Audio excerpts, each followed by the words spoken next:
Hi, welcome to Here For You, where we talk about everything yet nothing at all. Hi guys, and welcome back to another episode of Here For You. This is episode 9, reaching double digits, guys. And today we're going to be talking about study tips and students and school, which I think is pretty interesting, if you guys agree with me. Yes, we have a lot to discuss today. So just to give you guys some insight, we, on our Instagram, dropping some quick promotion there, we asked you guys about your personal study tips. And then as a team, we agreed, what if we talk about more than just study tips and how people, are taking in this whole new school system and how COVID-19 affected the school system as well. Some people, there are like two kinds of people. So like when we asked on Instagram, some of you guys like gave opposite reactions. Like some of you said procrastinate, and some of you said like using flashcards and like color coatings. So yeah. Also, I did some quick Googling, and something which is very common when it comes to studying and gearing up for exams is student burnout, which is quite a serious issue, and I feel like it's not paid attention to as much as it should be. So what is your guys' opinion on that? I think every student at some point in their academic life has experienced student burnout. I mean, you can't, when you, especially, I can't talk because I didn't do my O-levels because of the whole COVID-19 thing, but even before I found out that we weren't going to do the exams, I was studying constantly. And at the end of the day, I would feel very tired, like nothing. I didn't want to eat, nothing. Yes, the student burnout comes in different waves for many people. You can experience it differently than others, although sometimes you may not even notice it's there, to say the truth. But at some point, you have to experience it as a student. At least that's how I see it. Like Nader said, it's very normal, and even as Katrina said. So like even if you don't notice it, it's still there. You would think it's normal, but actually it's like it's not serious, but you need to like calm down sometimes. You have to be like patient with yourself, even though you wouldn't like know something. But of course it's still there. During this, I would like to ask students that are listening to this to please take care of yourself during these times. Of course, knowing COVID-19 is an issue right now, it's still an issue. This has been going on for a long time. Now it might be a bit stronger, but this burnout, it can, as we discussed, it can come in different ways. So if you, for example, I don't know, you feel like you're too tired, for example, you can get out of bed in the morning for school. There are many symptoms to this whole burnout thing. So as you're listening to this, as you're listening to us discuss, we would like you to think about how you're feeling with school stress and all of that. Yeah, I completely agree with Nadesh. Something which is very prominent when it comes to student burnout is fatigue, and like a few tips like drinking some extra water or not sleeping so late, not pulling all-nighters. That is probably the worst thing to do when you're experiencing burnout. All these little things help. Even taking a morning shower, which is relatively cold, might even help, just little things. I was going to mention that even taking small breaks between, I don't know, maybe 1 hour studying and another 10 minutes break, that's really helpful in my opinion. Exactly, and even also maybe it's not really stupid, but the thing is, you're always constantly studying, and you have like no social life. Maybe you're going on for a walk, like during that break that Eleanor said, or maybe go out with some friends, like only 1 hour. It's only a little bit, but it still affects a lot, really, in my opinion. Something Yes, which I'm sorry. Yeah, something that I used to do, mainly it was in the period where I, like on March 12th, 2020, when secondary school stopped till mid-April, when I didn't know whether we were going to actually have O-levels or not, I used to go on really, really long walks. Not the best idea, because I should have been studying, but it used to really help me clear my mind. And it used to be like still winter, so it used to be like nice and fresh outside, which is something that like I miss doing right now since I have school. Yes, these are all different ways of how people can cope, and it's nice to hear that you guys all have your own ways. Self-care is very essential during these times. Even the littlest of things can make you like relax. And personally, I think you should take things at your own pace, even if you're piling with I don't know, essays, assignments. Please take things at your own pace. Mental health as well is way more important than what you have to do. The world will wait for you. You need to understand that. Um, Even though life goes on, time keeps on going. You need to take things at your own pace. You can't cope with everything at once. So please, again, self-care is essential. Take care of yourselves during these moments and drink water as well. Staying hydrated is very important. Exactly what Nader said. I completely agree with her.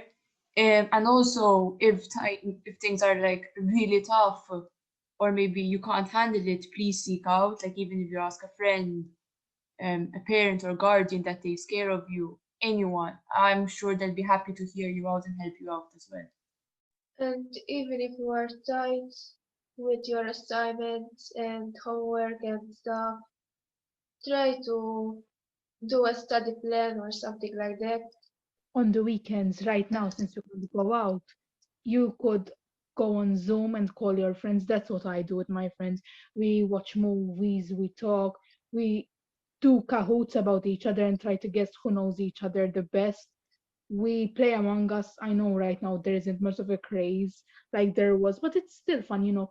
Even right now we can't meet because it's like 2 people and 4 people on the 26th. But finding little ways like calling each other or texting each other finds a way to keep you connected without actually meeting.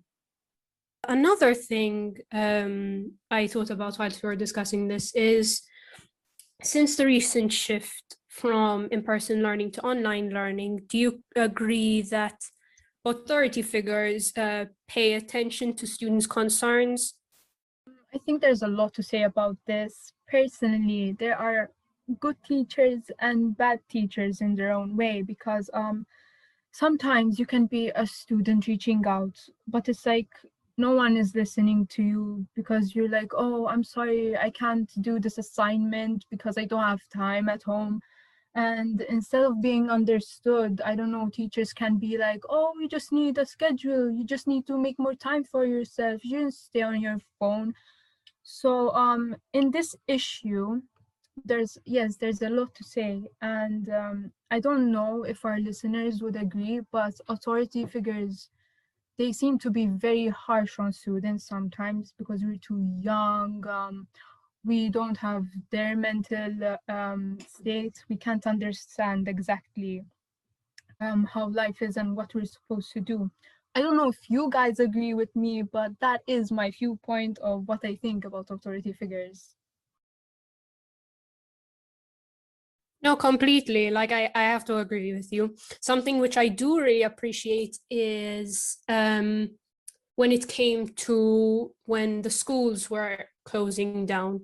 I feel like student complaints were really appreciated, and it's really cool that when students started to feel unsafe, there was someone to actually listen out to them, if that makes any sense. So that's something which I have to say well done to.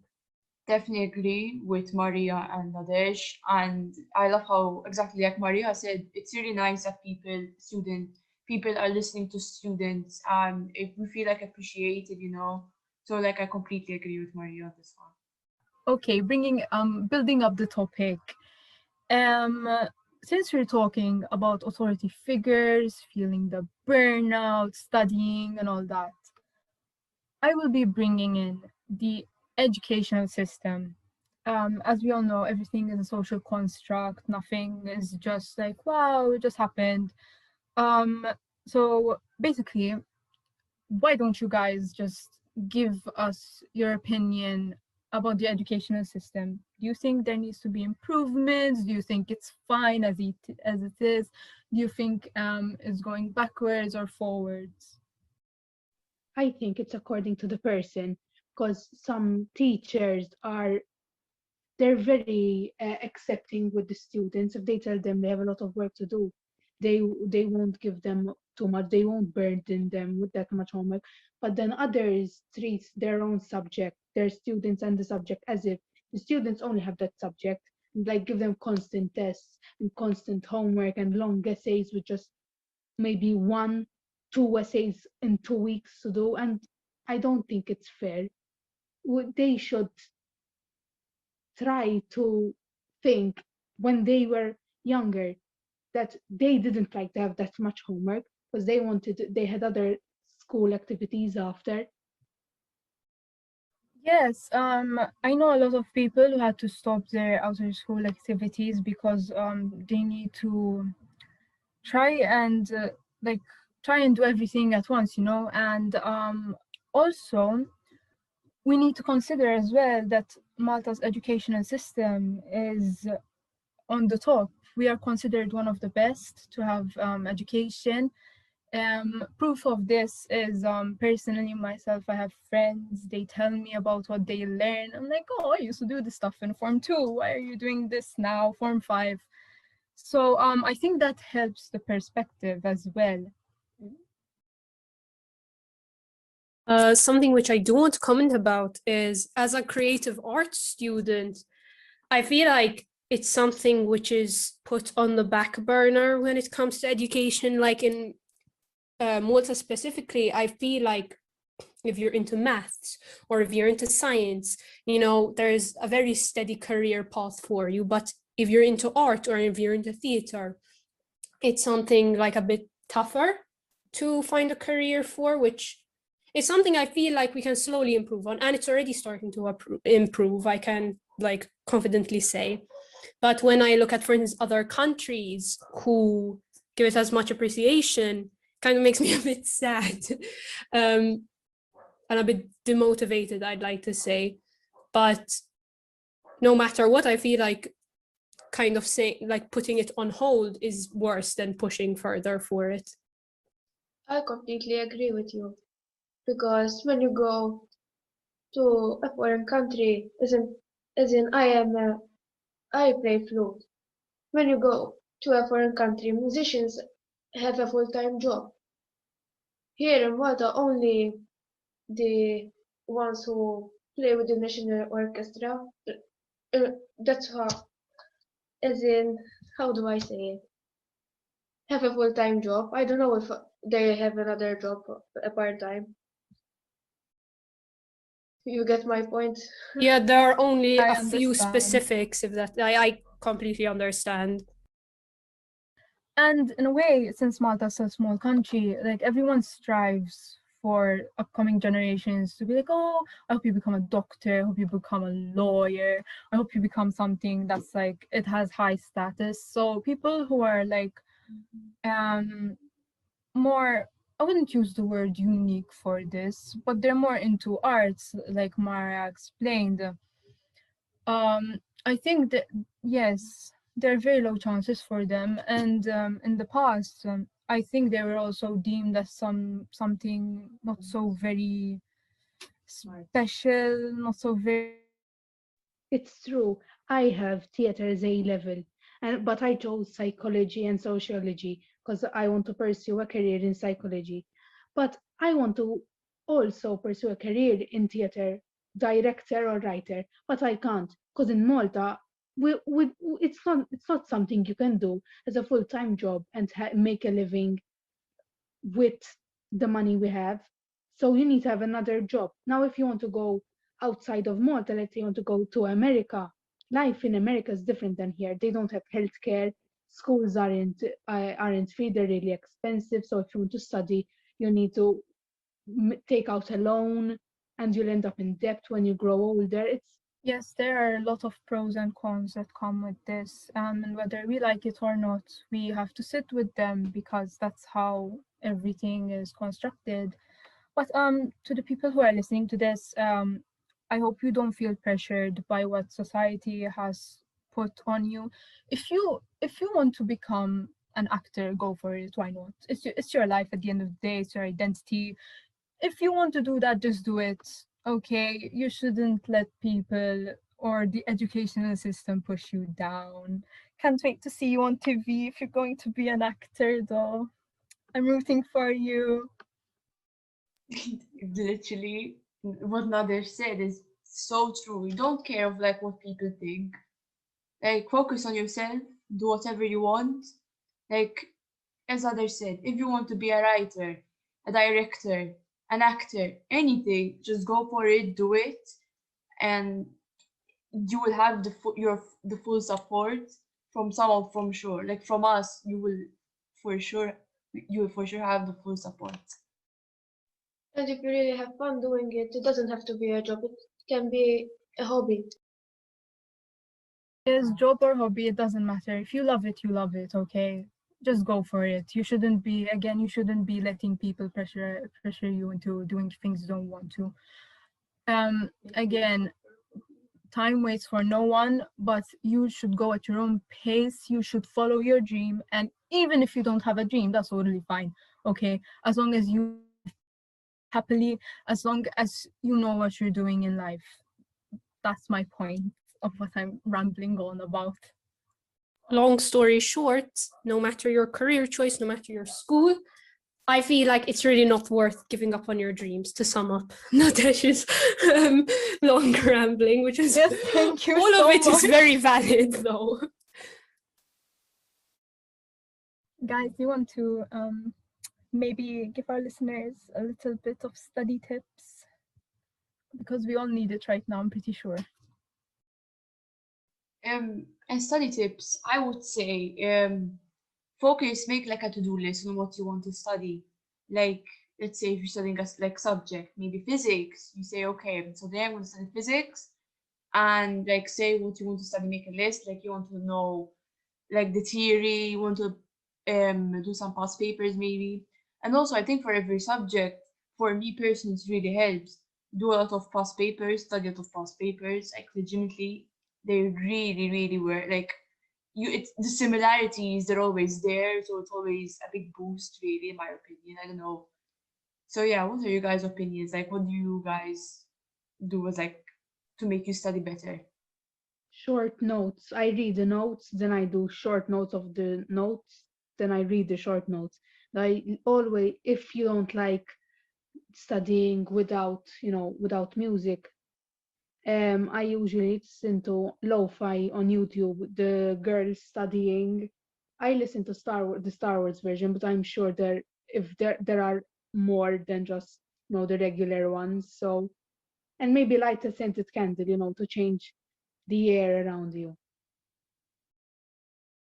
Yes, try changing places where you study as well.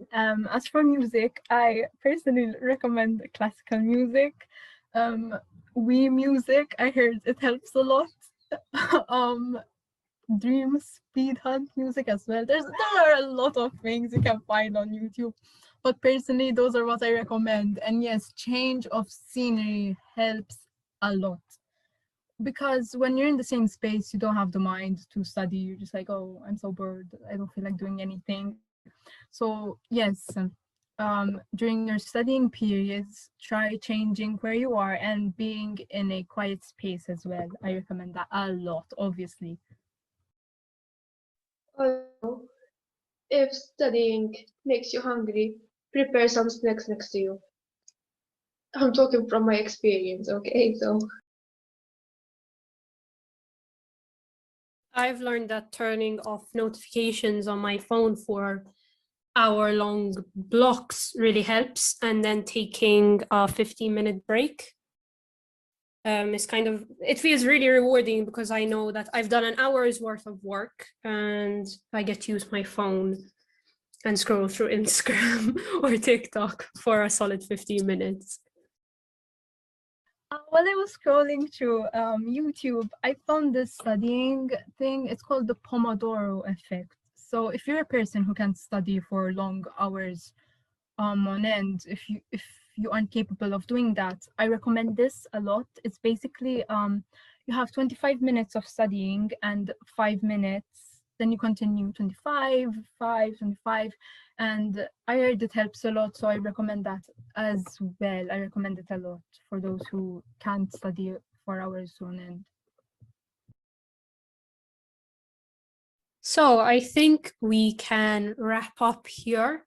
I hope you guys found all this like little rant about school and study tips and career really helpful. I really enjoyed this episode, and I felt like I got to voice my opinion. Yes, your opinion matters, okay? Never shy away from saying how you feel, how you think things are going. And by the way, posture check, please drink water, and please speak out if you ever feel stress and all that. It's good to let your heart out sometimes, okay? Take care of yourselves, besties. And contact Nadesh if you need more self-care tips, I guess. Yes, I'm a Libra. I know everything. Oh my God. Thank you guys for watching. I hope you enjoyed it. And we'll see you guys next week.